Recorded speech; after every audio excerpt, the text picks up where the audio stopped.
Chaque musulman qui regarde cette vidéo devrait la regarder jusqu'à la fin.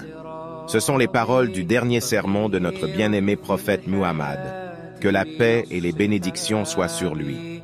Chaque musulman devrait les écouter au moins une fois dans leur vie.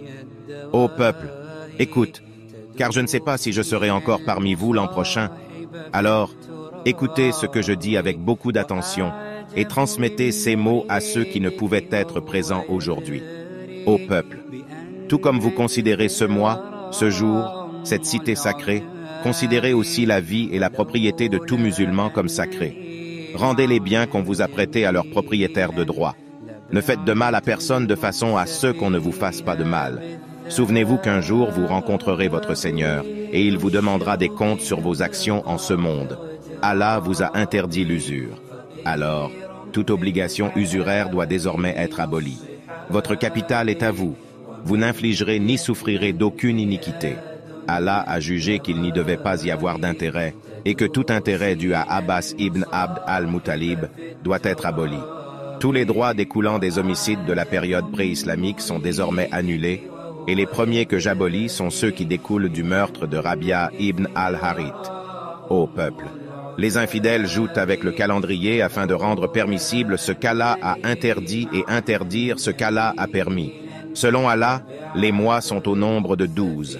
4 d'entre eux sont sacrés, 3 d'entre eux sont successifs et un survient entre les mois de Jumada et de Shaban.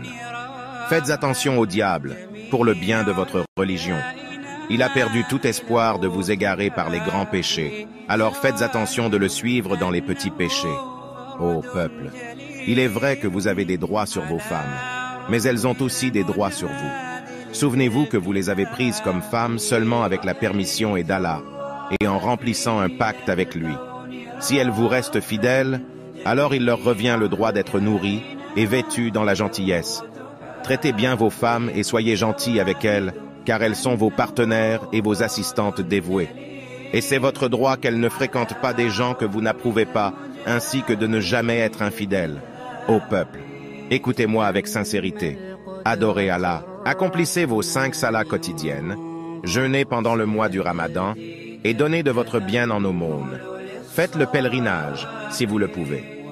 Toute l'humanité descend d'Adam et Ève. Un arabe n'est pas supérieur à un non-arabe, et un non-arabe n'est pas supérieur à un arabe. Un blanc n'est pas supérieur à un noir, et un noir n'est pas supérieur à un blanc, seulement par la piété et la bonne action. Sachez que chaque musulman est le frère de chaque musulman, et que les musulmans constituent une fraternité. Le bien d'autrui n'est pas légitime pour un musulman, excepté celui que son frère lui donne de plein gré. Alors, ne vous faites pas d'injustice à vous-même. Souvenez-vous qu'un jour vous rencontrerez Allah et répondrez de vos actes en ce monde. Alors faites attention, ne vous égarez pas du chemin de la piété après moi, ô peuple. Aucun prophète ou messager ne viendra après moi et aucune nouvelle croyance ne naîtra. Réfléchissez bien, ô peuple, et comprenez les mots que je vous transmets.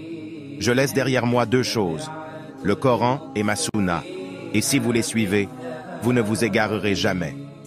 Tous ceux qui écoutent devront transmettre mes paroles aux autres et les autres, à d'autres encore, de façon à ce que les derniers comprennent mes paroles encore mieux que ceux qui m'écoutent directement. Sois témoin, ô Allah, que j'ai transmis ton message à ton peuple.